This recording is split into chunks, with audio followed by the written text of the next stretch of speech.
Breakfast বা dinner যেমন রাখা যেতে পারে এই রেসিপিটি। আসছে রমজানে প্রতিদিন ভাজা পোড়ার বদলে মাঝে মধ্যে কিন্তু আমরা এরকম একটা প্ল্যাটার রাখতেই পারি। অথবা যারা রাত্রেবেলা ডিনার করেন না তারাও কিন্তু এটা রাত্রে ডিনার হিসেবে রাখতে পারেন।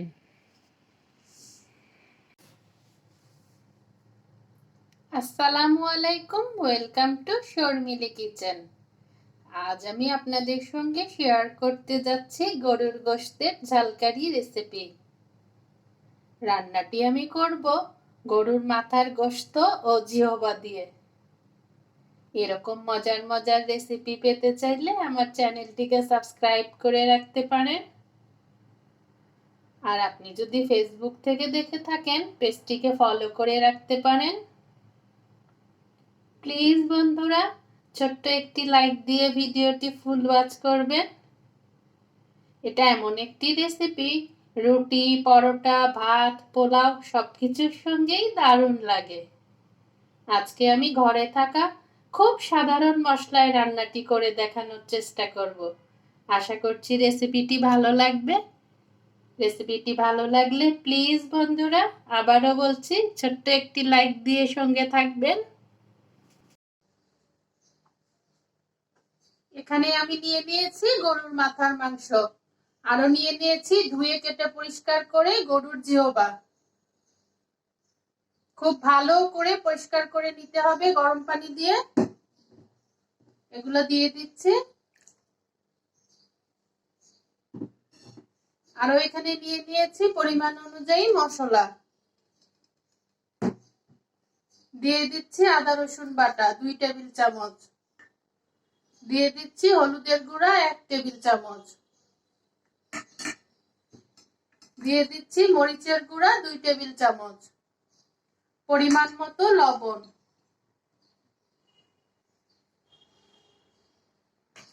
দিয়ে দিচ্ছি ধনে এবং জিরার গুঁড়া 1 টেবিল চামচ।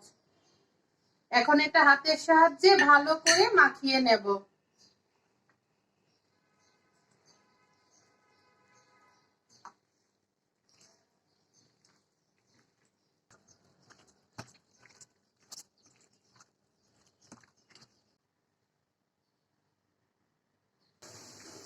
পাত্রে আমি হাফ কাপ তেল দিয়ে হাফ কেজি পেঁয়াজ লাল করে নিয়েছি।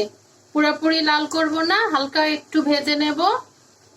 এ পর্যায়ে এসে দিয়ে দেব আমি এলাচি, দারচিনি, লং, গোলমরিচ, তেজপাতা। এলাচির মুখগুলো আমি ফাটিয়ে নিয়েছি। কয়েকটা দারচিনি, কয়েকটা লং, কয়েকটা গোলমরিচ এবং 3-4টা তেজপাতা। এই যে এলাচি, দারচিনি, লং, গোলমরিচ, তেজপাতা দিয়ে আমি পেঁয়াজের সঙ্গে হালকা একটু ভেজে নেব।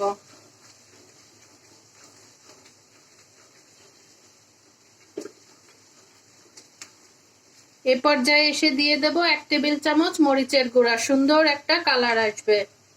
দিয়ে দিচ্ছি তেলে নেওয়া জিরার গুঁড়া 1 চা চামচ।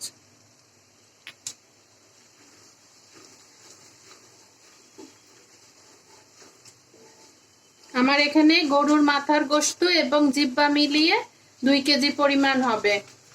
দিয়ে দিচ্ছি এবার ম্যারিনেট করে রাখা বিফগুলা।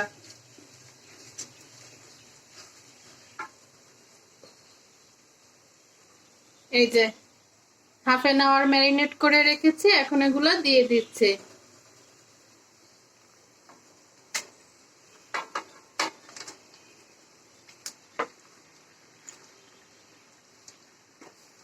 দিয়ে ভালো করে মশলার সঙ্গে কষিয়ে নেব। পুরাটা রান্নাই হবে মিডিয়াম টু লো ফ্লেমে।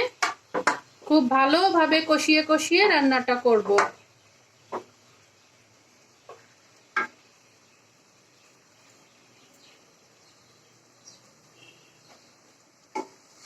এখন আমি তেলের সঙ্গে ভালো করে ভেজে নেব।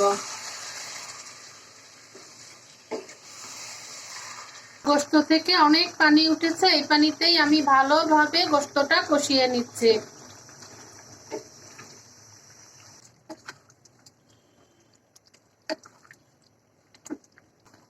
ফিরে আসলাম হাফ এন আওয়ার পর। আমি হাফ এন আওয়ার ভালোভাবে গোশতটা কষিয়ে নিয়েছি ঢেকে ঢেকে। যত কষাবো এই রান্নাটা তত টেস্ট হবে। এ পর্যায়ে এসে দিয়ে দেব হোমমেড গরম মশলার গুঁড়া। দিয়ে দিচ্ছি আরো কিছুটা টেলে নেওয়া জিরার গুঁড়া। এখন দিয়ে দিচ্ছি কয়েকটা কাঁচামরিচ।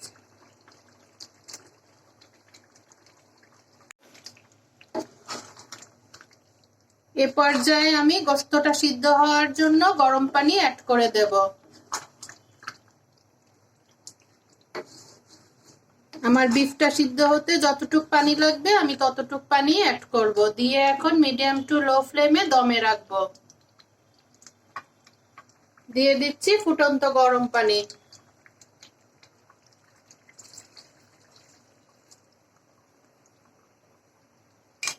দিয়ে এখন ঢেকে দমে রাখবো।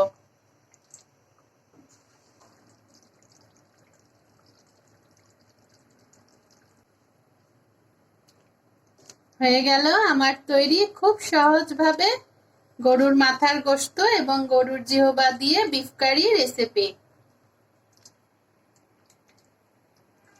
আপনি যদি আমার চ্যানেলে নতুন হয়ে থাকেন, এরকম মজার মজার রেসিপি পেতে চাইলে আমার চ্যানেলটিকে সাবস্ক্রাইব করে রাখতে পারেন। প্লিজ বন্ধুরা ছোট্ট একটি লাইক দিয়ে ভিডিওটি দেখবেন। আজ আসি, আবারও চলে আসবো নতুন কোনো রেসিপি নিয়ে। আপনারা সবাই ভালো থাকুন, সুস্থ থাকুন, আমার জন্য দোয়া করবেন। আল্লাহ হাফিজ। আসসালামু আলাইকুম।